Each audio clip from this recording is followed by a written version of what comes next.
ওই ফকির, আমি অহংকার করুম না তা কে করবে? এই ফকির মিসকিন দেখে এরকম টেবিল চেয়ারে বসে খাওয়ায়? হ্যাঁ, ওই সর, যার সঙ্গে সর। কি হয়েছে ভাই? কান্না করতেছিস কেন? এখন তো টেবিল চেয়ারে বসে ঠিক আছে, দুদিন পর তো আমার মাথা উঠে বলবো।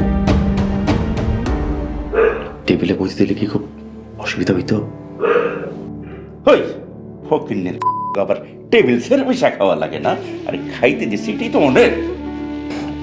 অহংকার করেন না কাকা, অহংকার করলে পতন হয়।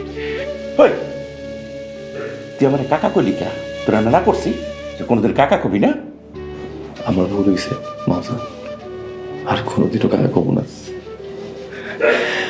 তো একটা কথা, অহংকারীকে স্বয়ং আল্লাহ পছন্দ করেন না। ওই ফকির, আমি অহংকার করুম না তা কে করবে? ওই কে করবে? তুই? তোর মতো ফকির অহংকার করবো? না করুম না, বই চল আমার লাগে। আমার রক্ত ভেজা হইলেও আমি তোরে খাবো, তারপরে এই অহংকারের বাড়িতে আমি তোরে খাইতে দিব না। আই আরে যা যা, কয়দিন না এসে থাকতে পারোস?